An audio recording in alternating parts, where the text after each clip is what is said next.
As Murphy Brown, Candice Bergen has one of the great memorable opening lines in television. Hey, who put their greasy fingers all over my Emmy? You're tough, you've got the Emmy, you're a great professional, but you've come back to a newsroom that's all changed. Yes, I have. I had taken off for a month to Betty Ford to clean out a little bit, alcohol, cigarettes, occupational hazard of a journalist.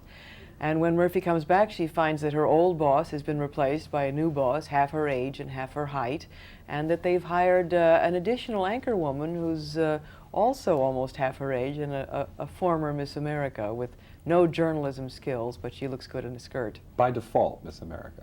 Yeah, by default, exactly. Never heard of the Shirelles. I suppose lines like this tell us that a good target audience for Murphy Brown are us, right? From 30 on up. This is not a teeny bopper series, I don't think. Or is that fair to categorize it? Well, I don't know. I would say no. I don't think it's. But I would say from.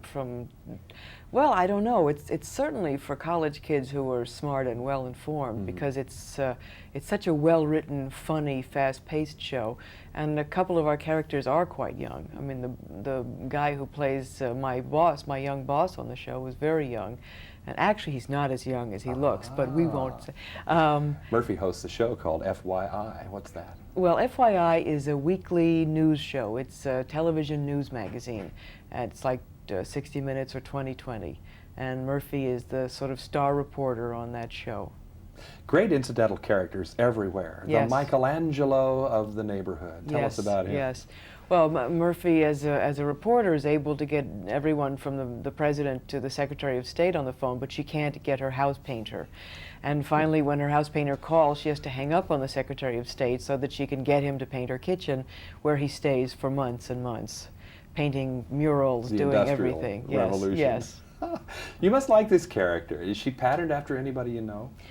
Oh, I don't know. I think she's probably a lot the inner life of our writer-producer, Diane English.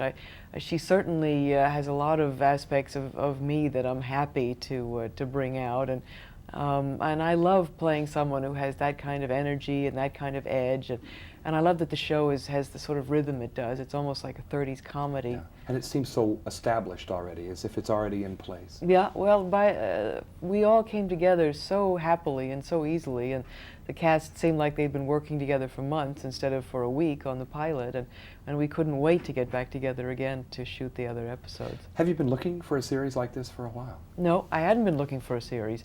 I'd heard that the series, the schedule for a half-hour series was a great civilized schedule, and I wanted that for having a family. But I didn't think I'd ever find a script that really would, convince me to make that choice. And then I read Murphy Brown, and there was just no contest. I wanted to play comedy, and I loved how this was written. So you have turned some down before? Well, I'd never even considered them. I mean, I'm sure they'd been offered, but they were really just turned down out of hand. It's one of those things where Candice Bergen on television every week. Why has it not happened before? Well, I really didn't want to do a television series before, but I've turned down so many television movies in the last year that I just found were such drivel that I thought, well, when I read this pilot, I thought at least I could do writing like this every week, and that's really what changed my mind. This might be a bit of a difficult question to pose to you. I'm going to do my best. Some women are tagged with being beautiful and a bit of a bimbo image. You're tagged with being beautiful and a superb intelligence. Does that ever become, in the reverse, an onerous burden? You mean, would I rather be the bimbo? Can No. being tagged as an intelligent woman also maybe have its hazards, its limitations for you as an actress? Oh, Do you well, want to play a bimbo? Well, if it has been limiting, I'll take the choice. Indeed. In the series, finally, I think we have a very interesting question posed to you by a young man that you're going to do an interview with. He says, does America need to know everything? And you pause and say, no. Interesting for a reporter to say this. Yes, well, I think that most reporters would, although I've never seen an instance where they have refused. I personally believe that they don't, and think that it's been violated too much, and that it's, just really impaired our whole presidential campaign and the quality of people that run in that race. And but you know, I think most reporters would say yes, that there are limits, but I don't see many instances where they act on them. I'm wondering then, in conclusion, if it doesn't mean that rambunctious as Murphy is, that you're bringing a bit of a message to this show about journalistic ethics, or does that sound too heavy for a comedy? I think it might sound a little too portentous, but especially for a pilot. But I think it certainly is a show where we can explore things like that, and that can be very interesting. By the way, whose fingerprints are on that Emmy? Well, I think it turns out probably it's one of her inept secretaries. All right, Candice Bergen. Thank you. It may be tarnished, but it's not unbowed. I'm John Tibbetts with Candice in New York City for KCTV5.